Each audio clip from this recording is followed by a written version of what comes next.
Corona की तीसरी लहर से निपटने के लिए किन चीजों पर देना होगा ध्यान, जाने एक्सपर्ट की राय। कोरोना महामारी की जिस वक्त शुरुआत हुई तो सबके लिए एक अनोखा अनुभव था। कोरोना बीमारी की पहली लहर में मास्क, सैनिटाइजर आदि की किल्लत देखने को मिली।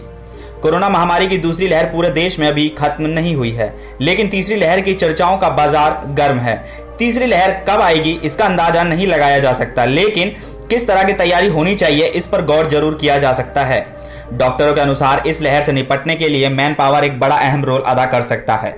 कोरोना महामारी की जिस वक्त शुरुआत हुई तो सबके लिए एक अनोखा अनुभव था। कोरोना बीमारी की पहली लहर में मास्क, सैनिटाइजर आदि की किल्लत देखने को मिली। वहीं दूसरी लहर में ऑक्सीजन सिलेंडर, अस्पतालों में बेड की भारी किल्लत हुई, जिसके कारण कई लोगों को जान गंवानी पड़ी।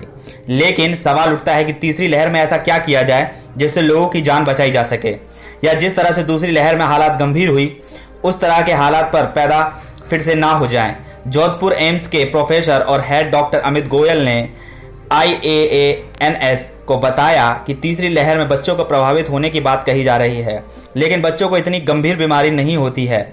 दूसरी लहर में भी बच्चों में गंभीर बीमारी नहीं थी। क्या अस्पतालों में हमें मैन पावर बढ़ानी चाहिए? इस सवाल के जवाब में अमित गोयल कहते हैं, बेहद जरूरी है कि अस्पतालों में मैन पावर बढ़ाई जाए।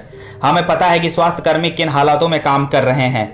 जिस तरह गांव में बीमारी पहुंची है, उधर पहले से ही पर्याप्त परीक्षण देकर जो स्वास्थ्य कर्मी हैं उन्हें बताना चाहिए कब अस्पतालों में रेफर करना है, मरीज को किस तरह से इलाज कराना है। ब्लैक फंगस के मामलों को देखते हुए मौजूदा वक्त में लगता है कि आम नागरिकों के अलावा हेल्थ वर्कर्स को भी सिखाना होगा कि इलाज का जो प्रोटोकॉल है उसे देखकर ही इलाज करें।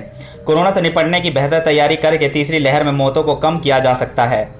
SBI की रिपोर्ट के अनुसार देश में कोरोना की संभावित तीसरी लहर दूसरी लहर की तरह ही बेहद खतरनाक होगी। इस रिपोर्ट में अनुमान जताया है कि तीसरी लहर 98 दिन तक चल सकती है।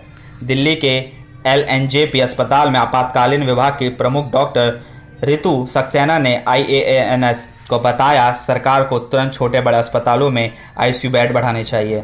सिर्फ बड़े अस्पताल में ही तैयारियां ना की जाए, बल्कि छोटे अस्पतालों को अपने स्तर की तैयारियां करनी होगी। वहीं इन अस्पतालों में कोविड इलाज की तैयारी करानी होगी। यदि तीसरी लहर आए तो हम अन्य अस्पतालों के डॉक्टरों को पाने यहां काम करा सकें। इस तरह की कोविड इलाज की ट्रेनिंग स्वास्थ्य कर्मियों को देनी होगी। ICU बेड चलाने की ट्रेनिंग देनी होगी। उन्होंने कहा, जिस तरह फायर सेफ्टी की ट्रेनिंग कराई जाती है उसी तर्ज पर अस्पताल में डॉक्टर, नर्स, सुरक्षाकर्मी, इन सभी लोगों को कोविड की ट्रेनिंग करानी चाहिए। इससे लहर से निपटने की आसानी होगी। हर व्यक्ति का इस्तेमाल होना चाहिए। ट्रेंड मैन पावर होना बहुत जरूरी होता है। डेंटिस्ट डॉक्टरों का भी ट्रेनिंग कराई जाए। साथ ही MBBS के पढ़ाई करने वाले छात्रों को भी ट्रेनिंग करानी चाहिए, ताकि जरूरत पड़ने पर उन्हें ड्यूटी पर लाया जा सके। देश भर में तीसरी लहर को नजरअंदाज नहीं किया जा सकता।